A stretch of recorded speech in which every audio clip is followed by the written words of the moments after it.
بسم اللہ الرحمن الرحیم۔ جسمانی اور روحانی امراض سے صحت کے لیے، تمام روحانی اور جسمانی بیماریوں سے شفا کے لیے سورۃ الفاتحہ آخر تک پڑھا جائے۔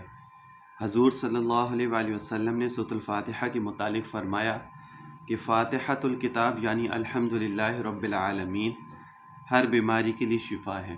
یہ تو سب کو پتہ ہے، لیکن اس کو جو پڑھا جاتا ہے نا، وہ ہے فجر کی سنتوں کے بعد، جو میں اکثر بتاتا ہوں۔ باقی ہر بندے کا اپنا اپنا طریقہ ہوتا ہے، مجھے اس کا نہیں پتہ۔ جو میں بتاتا ہوں وہ یہی ہے، فجر کی سنتوں کے بعد اور فرض سے پہلے اس کو پڑھا جاتا ہے 41 ٹائمز بسم اللہ کے ساتھ، یعنی بسم اللہ الرحمن الرحیم الحمدللہ رب العالمین، اس طرح 41 ٹائم، شروع آخر میں 11 دفعہ درود شریف، درود ابراہیم پڑھ کے آپ اس کو پانی کے اوپر دم کریں۔ سارا دن وہ پانی آپ اس کو پیتے رہیں، ریفل کرتے رہیں، تھوڑا سا رہ پھر ریفل کر لیں، اس کو بھر لیں، پھر پیتے رہیں، پھر تھوڑا سا رہ پھر بھر لیں، اس طرح پورا دن آپ نے اس پانی کو چلانا۔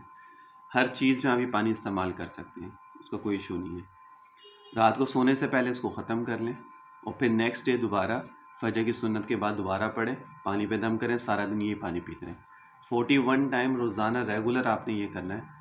اگر کوئی عورت کر رہی ہے، ان کے دنوں کے ناغہ ہوتا ہے جن میں، تو اس میں وہ بے شک نہ پڑھے، کوئی اور ان کو پڑھ کے دم کر کے دے دے، کوئی ایشو نہیں ہے، بٹ کرنا ہے اس کو 41 ڈیز ریگولر ہے۔ یہ بہت مجرب ہے، جسمانی روحانی امراض جو بھی ہوتے ہیں انسان کے، اس کے لیے بہت فائدہ مند ہے۔ تو آپ یہ کریں، انشاءاللہ تعالی اس سے ضرور فائدہ ہو جائے گا۔